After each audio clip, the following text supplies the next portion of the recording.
विधायक नौक्षम चौधरी का एक वीडियो वायरल हो रहा है। गुमशुदा वाले पोस्टर के बाद जलभराव का निरीक्षण किया गया। नोनेरा के जलभराव क्षेत्र में निरीक्षण करने नौक्षम चौधरी पहुंची हुई है, ऐसी जानकारी है। वीडियो में कार्यकर्ताओं पर नाराजगी जाहिर करती हुई नजर आ रही हैं। 50 साल में आपने बीजेपी को पहली बार वोट दिया, ये नौक्षम की तरफ से कहा गया। पहले यहाँ से मंत्री और विधायक थे, उनसे काम क्यों नहीं कराया गया? जिनको विरोध करना है खुलकर करे आकर के। तो ये बातें नौक्षम चौधरी की तरफ से कही गई हैं। जो विधायक बना है उसका काम है, फर्ज है काम करना। आप अपने क्षेत्र नहीं, सुन लो मेरी बात सुन लो। आप लोगों को हमसे काम लेना, हम लोग काम करने आए। जम्मू कश्मीर से आ गए, ठीक, आपके बिना कहे। आप में से तब एक भी आदमी ने मुझे फोन करके नहीं बोला, डालचंद एक भी आदमी ने पीछे फोन करके नहीं बोला कि जी आप विधानसभा में डूब क्षेत्र का मुद्दा उठाइए। और आप लोगों जिसने विरोध करना विरोध करो, जिसने अपना काम निकलवाना है सरकार के साथ संतुलन बना के सरकार से काम। हमारे गांव के हमारे सर आंखों पर आपने 50 साल में बीजेपी को वोट नहीं दी होती तो आपका ये सलूक रहता।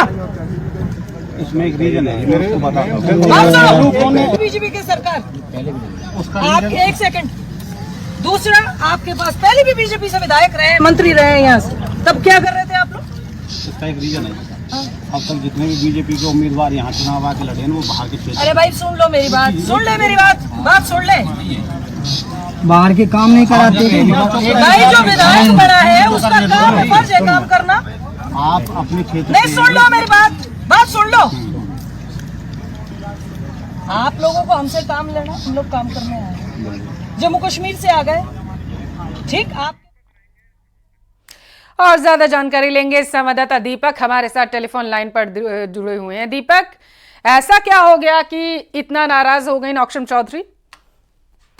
देखिए, ये कामा विधानसभा क्षेत्र के जो नोनेरा है, जलभराव क्षेत्र है, वहाँ का ये निरीक्षण करने गई थी। और निरीक्षण से पहले इनके खिलाफ गुमशुदा की जो पोस्ट है वो सोशल मीडिया पर बीजेपी कार्यकर्ता और वहाँ की जनता के द्वारा डाली गई थी और लगातार मामले में तूल पकड़ा। तो उसके बाद विधायक वहाँ अधिकारियों के साथ निरीक्षण करने के लिए पहुंची, लेकिन नाराजगी जाहिर नजर आ रही है विधायक की कि वो किस तरह से भड़कती हुई वहां पर नजर आ रही हैं और कार्यकर्ताओं को बोल रही हैं कि 50 साल में आपने पहली बार वोट दिया है और पहले भी मंत्री रहे, यहाँ से विधायक रहे, उनसे आपने क्यों नहीं काम कराया। तो ग्रामीणों का दुखड़ा यह है कि अब तक जो भी यहाँ से प्रत्याशी रहे या फिर विधायक रहे बीजेपी के, वो बाहर ही रहे, यानी कि कामा विधानसभा क्षेत्र से ना होकर के अन्य विधानसभा क्षेत्र के रहे और इसके कारण कामा विधानसभा क्षेत्र में कार्य नहीं हो पाए। ये उनका दुखड़ा है, लेकिन उसके बावजूद वो कह रही हैं कि जिसको विरोध करना है वो खुल करके करे और जो काम कराना है जिसको, वो अपने तरीके से किस तरह से काम कराना है वो अपनी बात वहां पर कहती हुई नजर आ रही है। लेकिन कहने का जो एक अंदाज है उनका, वो किस तरह का है, किस तरह से कार्यकर्ताओं से बात करनी चाहिए, किस तरह जनता से बात करनी चाहिए, वो वहां पर वीडियो में साफ नजर आ रहा है कि किस तरह से वो भड़कती हुई एकदम नजर आ रही है और कार्यकर्ताओं से कह रही है कि आपने 50 साल में वोट दिया है, अगर पहले जो मंत्री रहे उनको आपने क्यों नहीं बताया, उनसे काम क्यों नहीं कराया, और आपको विरोध करना है तो आप खुल करके कीजिए। ये जो वीडियो है वहां का बताया, जहां नोनेरा और आसपास का जो इलाका है वहां जलभराव की जो समस्या थी, जब लगातार खबरें चली सोशल मीडिया पर, जो पोस्ट वायरल हुई थी उसको लेकर के न्यूज 18 राजस्थान ने भी प्रमुखता से खबर को प्रकाशित किया था। ग्रामीणों ने वहां विधायक पर आरोप ये लगाए थे कि वो आते नहीं है क्षेत्र में निरीक्षण करने के लिए, कभी भी वो वहां नहीं आई है। लेकिन उसके बाद जब विधायक वहां पर पहुंची तो विधायक का जो रवैया है वो इस तरह का नजर आ रहा है कि वो एकदम कार्यकर्ता हैं वहां, उनके साथ उनके समर्थक भी हैं और जनता भी है, लेकिन किस तरह का संदेश देना चाहती हैं वो, ये एक तरफ समझ नहीं आ रहा है कि वो इस तरह से भड़कती हुई कार्यकर्ता हो चाहे ग्रामीण हो उन पर नजर आ रही है। और उनसे ये भी कहा जा रहा है कि आपने पहले क्यों नहीं काम कराया। देखिए, पहले की बात एक अलग होती है, जनप्रतिनिधि को चुना जाता है, जनता अपने कार्यों के लिए। दीपक, अगर पहले लोगों ने काम किया होता तो उन्हें दरकिनार करके लोग इन्हें नहीं चुनते, ये भी सोचने वाली बात हो जाती है। बहुत शुक्रिया दीपक जानकारी पहुंचाने के लिए।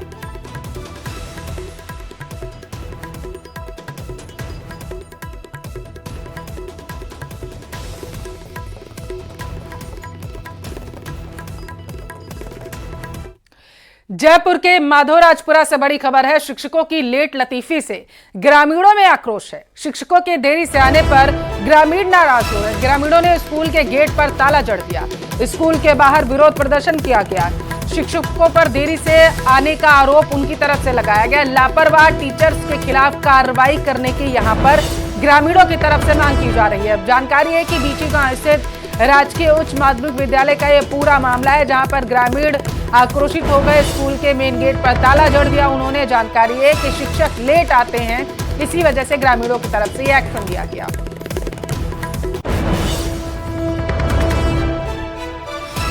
तो जयपुर के माधोराजपुरा से ये तस्वीरें आपके टेलीविजन स्क्रीन पर हैं। आप देख सकते हैं कि मेन गेट पर ग्रामीण ताला जड़ते हुए नजर आ रहे हैं। आरोप ग्रामीणों की तरफ से ये लगाया जाता है कि जो शिक्षक है यहाँ पर वो देरी से आते हैं, जिसकी वजह से इसका सीधा असर बच्चों की पढ़ाई पर देखने को मिल रहा है। ग्रामीण जो है इसकी वजह से आक्रोशित हो गए। अब वो कार्रवाई की, जो दोषी शिक्षक हैं उन पर कार्रवाई की मांग कर रहे हैं और स्कूल के बाहर ताला जड़कर वो धरना प्रदर्शन वहां पर नारेबाजी करते हुए नजर आ रहे हैं।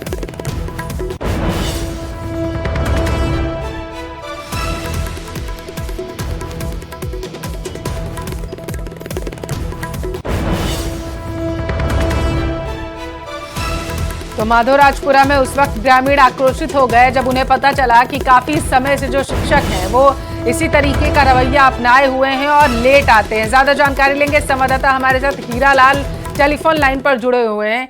हीरालाल, ग्रामीणों का प्रदर्शन अभी जारी है या मान गए प्रशासन के आदेश के बाद? जी देखिए, बीची गांव के राजकीय उच्च माध्यमिक विद्यालय का पूरा मामला है, जहां शिक्षकों के देरी से आने को लेकर जो अभिभावक और ग्रामीण थे उनमें रोष व्याप्त हो गया और उन्होंने स्कूल के तालाबंदी कर दी और विरोध प्रदर्शन किया। सूचना पर सरपंच मौके पे पहुंचे और उन्होंने ग्रामीणों से समझाइश की और जो दोषी और लापरवाह जो शिक्षक है उनके खिलाफ कार्रवाई की मांग को लेकर जो उनका ज्ञापन है वो उच्च अधिकारियों को भिजवाने का आश्वासन दिया। इसके बाद है जो ग्रामीण शांत थे और उन्होंने स्कूल का गेट खोल दिया। तो अभी स्कूल की प्रक्रिया शुरू हो चुकी है। कोई प्रशासनिक अधिकारी पहुंचा क्या ग्रामीणों से बात करने के लिए?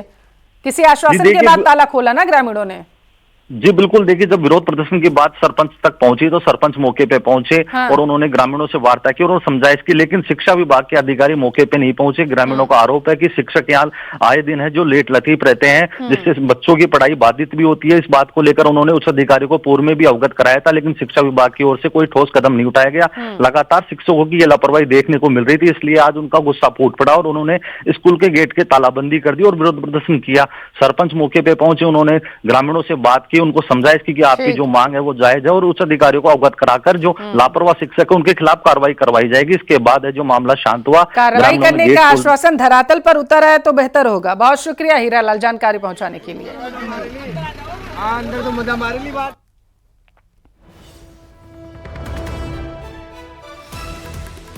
जयपुर का रुख करेंगे, बड़ी खबर है। आज सीएम वीडियो कॉन्फ्रेंसिंग के जरिए संवाद करते हुए नजर आएंगे। वीसी के जरिए जानकारी है कि अधिकारियों से सीएम भजनलाल शर्मा संवाद करेंगे। दिल्ली समेत अन्य राज्यों के अधिकारियों से बातचीत करेंगे सूबे के मुखिया सीएम भजनलाल शर्मा। तो ये बड़ी खबर सियासी गलियारों से आपके टेलीविजन स्क्रीन पर है। बताया जा रहा है कि राजस्थान के वरिष्ठ अधिकारियों से बातचीत करेंगे और ये जो बातचीत की प्रक्रिया है लगभग दोपहर 12 बजे के आसपास जो है वो शुरू की जाएगी। RAS क्लब में ये बातचीत जो है शुरू की जाएगी। RAS परिषद के अधिवेशन शपथ ग्रहण समारोह में भी शिरकत करेंगे सीएम भजनलाल शर्मा। CMR से सीधे मुख्यमंत्री जुड़ेंगे। तो बड़ी खबर आपके टेलीविजन स्क्रीन पर, सीएम भजनलाल शर्मा दिल्ली समेत अन्य राज्यों के अधिकारियों से संवाद करेंगे।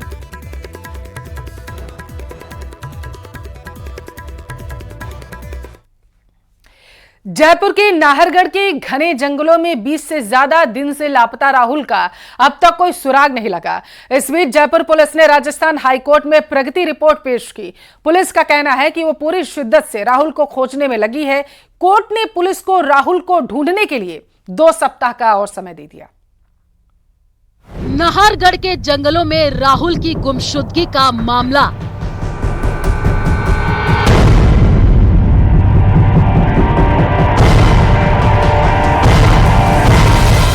जयपुर पुलिस ने हाईकोर्ट में सौंपी स्टेटस रिपोर्ट।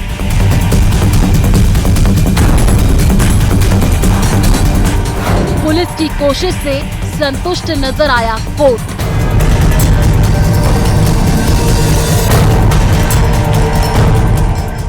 नाहरगढ़ के जंगलों में राहुल कहां गुम हो गया कोई नहीं जानता। इस बीच पुलिस समेत कई टीमें उसे खोजने में लगी हुई हैं। ड्रोन से लेकर हेलीकॉप्टर तक नाहरगढ़ की इन घनी पहाड़ियों में उसे खोजता रहा, लेकिन 20 दिन गुजरने के बाद भी राहुल का कोई सुराग हाथ नहीं लगा। इस बीच जयपुर पुलिस ने राजस्थान हाई कोर्ट में स्टेटस रिपोर्ट सौंपी, जिसमें कोर्ट को बताया कि पिछले 20 दिनों में पुलिस ने राहुल को खोजने के लिए कौन कौन से कदम उठाए। पुलिस ने अपने जवाब में कहा, हम राहुल को खोजने में बेस्ट एफर्ट लगा रहे हैं, हर तरीके से हमने सर्च अभियान चला रखा है। जस्टिस इंद्रजीत सिंह और जस्टिस भुवन गोयल की अदालत प्रोग्रेस रिपोर्ट पर संतुष्ट नजर आई, लेकिन कोर्ट ने पुलिस को राहुल को ढूंढने के लिए 2 सप्ताह का समय और दिया है और कहा कि युवक को किसी भी तरह तलाश करें। कोर्ट ने हमसे एक रिपोर्ट मांगी थी कि अब तक हमने क्या प्रयास किए हैं, तो वो रिपोर्ट हमारे द्वारा पेश की गई, जिससे ऑनरेबल कोर्ट अब तक के प्रयासों से संतुष्ट थे कि हमने हर तरह की टेक्नोलॉजी का प्रयोग किया है और हर एंगल्स पे, और वहाँ पे जो हमारी पूरी एनडीआरएफ, एसडीआरएफ, वन विभाग और पुलिस की जो टीम टुकड़ी अधिकारियों के नेतृत्व में वहाँ सर्च ऑपरेशन कर रही थी, उससे हाई कोर्ट ने सहमति जताई और हमें 2 हफ्ते का और टाइम दिया है कि हम और इस पे काम करें और अपना रिपोर्ट प्रेषित करें। दरअसल इस मामले में कोर्ट ने राहुल के पिता सुरेश चंद्र शर्मा की तरफ से दायर बंदी प्रत्यक्षकरण की याचिका पर सुनवाई की थी, जिसमें पुलिस से मामले की स्टेटस रिपोर्ट मांगी गई थी। राहुल के पिता की तरफ से हाई कोर्ट में दायर की गई याचिका में छोटे बेटे आशीष की तरह राहुल की हत्या और उसके अपहरण की आशंका जताई गई है। उन्होंने पुलिस से इस दिशा में जांच करने की गुहार भी लगाई है। उन्होंने कॉल डिटेल के आधार पर भी जांच करने का सुझाव दिया। आपको बता दें कि भट्टा बस्ती में पर्वतीय कॉलोनी में रहने वाला राहुल अपने छोटे भाई आशीष के साथ 1 सितंबर को रविवार सुबह नाहरगढ़ पहाड़ी पर घूमने के लिए गया था। इसके बाद दोपहर करीब 12:30 बजे राहुल और आशीष ने अपनी मां और एक होमगार्ड को फोन पर जानकारी देते हुए कहा कि वे जंगल में रास्ता भटक गए हैं। आशीष ने कहा था उसे बड़ा भाई राहुल भी नहीं मिल रहा है। अगले दिन यानी 2 सितंबर सोमवार सुबह आशीष की लाश पहाड़ी पर जंगल में मिली। वहीं राहुल रहस्यमय बना हुआ है। जयपुर से न्यूज़ 18 राजस्थान के लिए विष्णु शर्मा की रिपोर्ट।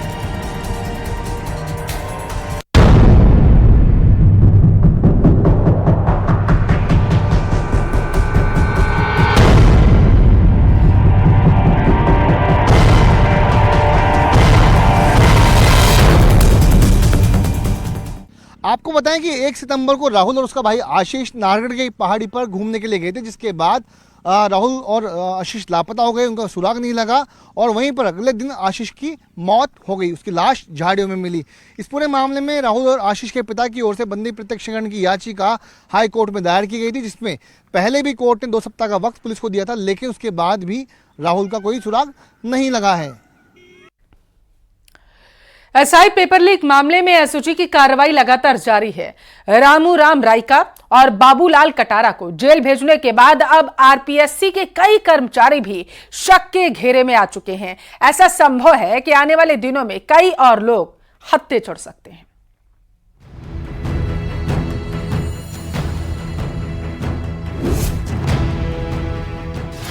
एसआई पेपर लीक मामले में एसओजी की जांच तेज।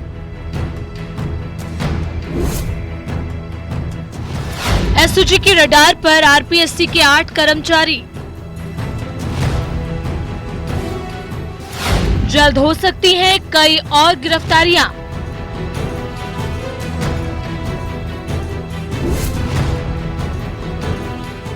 एसआई भर्ती पेपर लीक मामले में एसओजी की जांच का दायरा बढ़ता जा रहा है। अब तक करीब 100 से ज्यादा लोगों की गिरफ्तारी इस मामले में हो चुकी है और इस बात की पूरी संभावना है कि आने वाले दिनों में आरपीएससी से जुड़े कुछ और कर्मचारियों की गिरफ्तारी हो सकती है। जानकारी की माने तो आरपीएससी के पूर्व सदस्य बाबूलाल कटारा और रामू राम रायका से पूछताछ के दौरान कई बड़े खुलासे हुए हैं। उनसे पूछताछ के बाद आरपीएससी के 8 कर्मचारियों को नामजद किया गया है, जिनसे एसओजी पूछताछ कर रही है। कटारा और रायका के बाद इन 8 कर्मचारियों की भूमिका संदिग्ध है। बताया जा रहा है कि जिन 8 कर्मचारियों को नामजद किया गया है वो बाबूलाल कटारा और रामू राम रायका के ऑफिस के स्टाफ से जुड़े हैं। सूत्रों की माने तो एसओजी बाबूलाल कटारा और रामू राम रायका को रिमांड के दौरान आरपीएससी मुख्यालय लेकर गई थी, जहां से कुछ अहम दस्तावेज जब्त किए गए। बताया जा रहा है कि जिन 8 कर्मचारियों की भूमिका संदिग्ध है वो कटारा और रायका के बेहद करीबी हैं। माना जा रहा है कि कटारा ने इन्हीं कर्मचारियों की मदद से पेपर हासिल कर रायका को दिया। जयपुर सेंट्रल जेल में बंद बाबूलाल कटारा ने एसओजी की पूछताछ में रामू राम रायका को पेपर देने की बात कबूल कर ली है। सूत्रों की माने तो कटारा ने आरपीएससी के पूर्व सदस्य रायका को फ्री में पेपर देने की बात कबूल की है। उनका कहना है कि पुराना दोस्त होने के चलते उनसे कोई पैसा नहीं लिया गया। ऐसे में एग्जाम से करीब 6 से 7 दिन पहले कटारा ने पेपर हासिल कर इसके प्रश्नों को हाथ से एक पेपर पर लिखवाया। इसके बाद इसकी फोटो खींचकर रायका को उपलब्ध कराई। हालांकि एजेंसी को इस सवाल का जवाब अब तक नहीं मिल सका है कि रायका ने पेपर किसी और को दिया या नहीं। वहीं बाबूलाल कटारा ने रायका के अलावा एसआई भर्ती परीक्षा का पेपर और किसे दिया, इसका भी जवाब मिलना बाकी है। ऐसे में एसओजी तफ्तीश कर रही है कि पेपर लीक प्रकरण में इन कर्मचारियों की भूमिका क्या रही, क्या इन्होंने भी किसी और को पेपर दिया। ऐसे में एसओजी की पूछताछ में अगर भूमिका संलिप्त पाई गई तो जल्द ही और गिरफ्तारियां देखने को मिलेंगी। राजस्थान पुलिस सब इंस्पेक्टर भर्ती परीक्षा पेपर लीक प्रकरण 2021 से जुड़ा हुआ मामला अब आरपीसी तक पहुंचा है। एक बार फिर से एसओजी की जांच का दायरा आरपीसी तक पहुंचा, जिसमें एसओजी ने आरपीएससी के 8 कर्मचारियों को पूछताछ के लिए बुलाया है। माना जा रहा है कि बाबूलाल कटारा और रामूराम रायका की गिरफ्तारी के बाद ही ये नाम सामने है, जिसमें एसओजी को लगता है कि इन 8 कर्मचारियों की भूमिका भी कहीं ना कहीं पेपर लीक प्रकरण में लिप्त जुड़ी हुई है। जोधपुर में एक के बाद एक डिजिटल अरेस्ट कर ठगी के मामले आ चुके हैं। पिछले महीने ही आईआईटी के प्रोफेसर को डिजिटल अरेस्ट कर लगभग 23 लाख की ठगी के बाद अब साइबर बदमाशों ने 87 लाख की ठगी को अंजाम दिया है।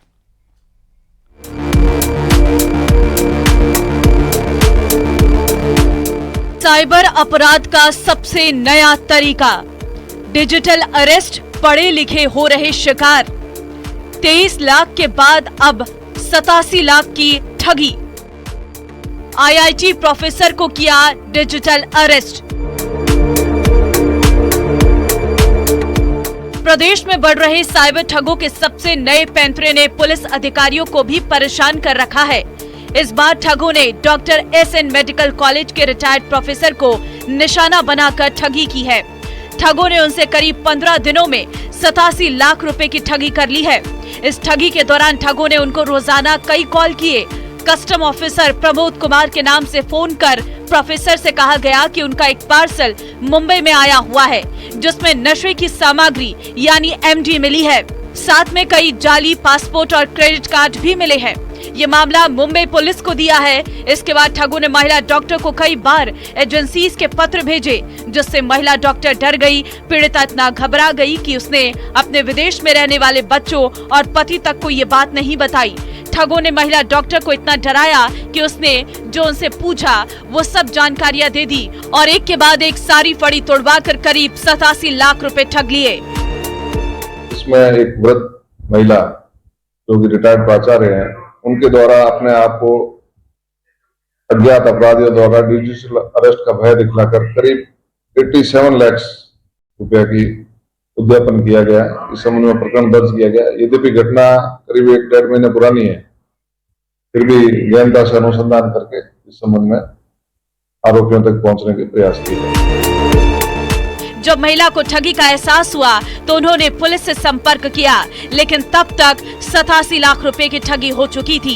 पुलिस ने लखनऊ से 2 आरोपियों को गिरफ्तार किया है। दोनों आरोपी सगे भाई हैं, जिनको मोबाइल सिम के बदले 1.5 लाख रुपए देने का वादा किया गया था, लेकिन डिजिटल अरेस्ट करने वाले मुख्य किरदार अभी पुलिस की गिरफ्त से दूर है। जोधपुर से चंद्रशेखर व्यास की रिपोर्ट।